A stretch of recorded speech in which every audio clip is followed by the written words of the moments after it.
then, like I said, it'd be really fun to get some word out there about it, because I think it'll be a really great place. I came to Walla Walla hoping to start the second Five Diamond restaurant in the state of Washington.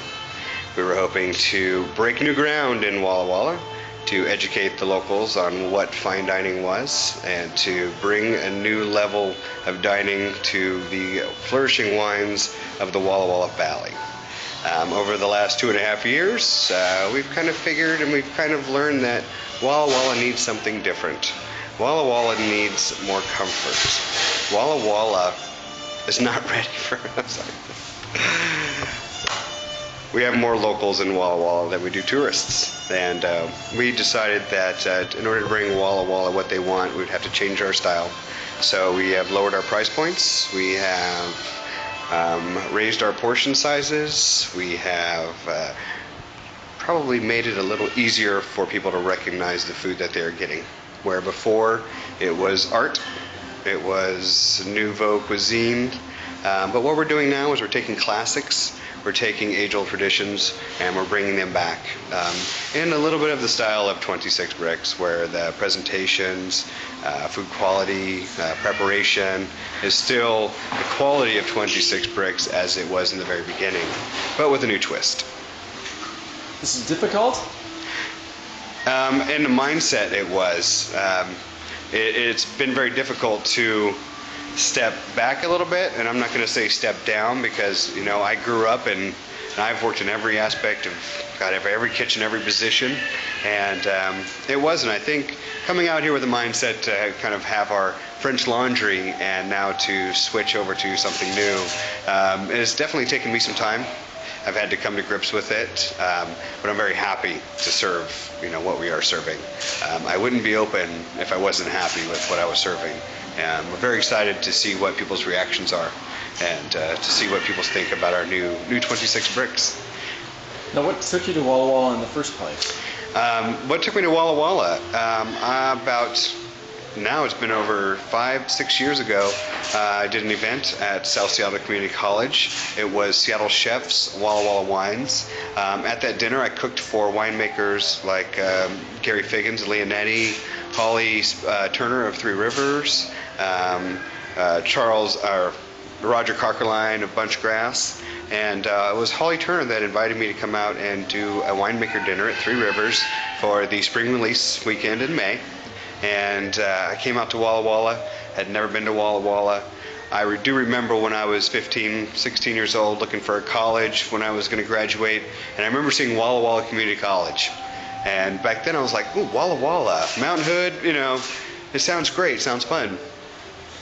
Of course, being in the industry, wines are what we deal with on a regular basis, and Walla Walla wines, I had a lot of Walla Walla wines in my experiences, and to come out here was definitely something wonderful, to come out and finally see where all of this great wine was coming from. I did the dinner at Three Rivers, drove around Walla Walla, and I said, you know what, I think everybody in the world is planning on opening up a restaurant here, so I need to come out here as fast as I can. I came out here as fast as I could. 3 months later, I was in Walla Walla, and 2.5 years later, there's probably only been about 1 or 2 other restaurants that have opened since then. So I was ahead of the curve. But with the Walla Walla wines, it definitely needs a restaurant of our caliber. Now, your background, where did you grow up?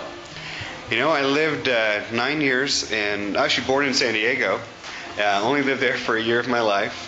Then we moved to Longview, Washington, which I only lived there till I was 8 years old. And then moved to New Orleans. Moved to New Orleans till I was 18 years old, and then moved back to Seattle.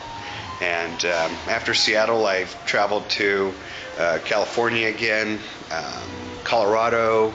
I think I've probably been to every state in the United States. And I came back to Seattle, and I just love the Northwest. Wanted to come back to Walla Walla, go back to Seattle, and then I keep trying to get east. And Walla Walla is as farthest as I've gotten in the last 5 years. So we'll see what's to come. Now, where was your classic training at?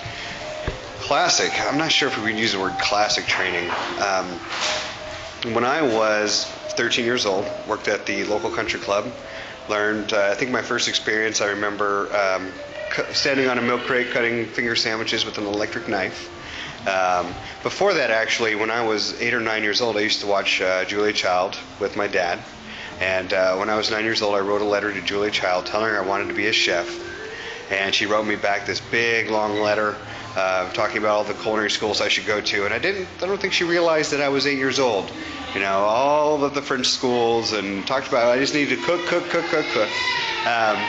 But once I moved on and I was old enough to cook, but I think back then there was no real child labor laws, so at 13 I was cooking. Cooked it for years in New Orleans, moved back to Seattle after high school, decided to go to Seattle Central Community College to go to a culinary program there. Didn't last too long in culinary school. School and I don't mix. I did finish a year, however, or maybe it was a quarter, I'm not sure. I had been cooking for so long that I felt like it kind of started to slow me down just a little bit. And once I finished school, my first real cooking job was kind of at Ponte Seafood Grill with Alvin Benuya. And of course that was back in 93, I believe, 94. After that, you know, I studied chefs. I read about every chef I possibly could. You can kind of say I've been self-taught. I've been doing it for so long that I can't really remember where I grabbed this from and where I learned that from. All I know is that every day I go home, I go downstairs and I turn on my computer and I read New York Times, and you know, I read about every chef that's in the world, and trying to hopefully better myself and better what I'm doing. So a year of school.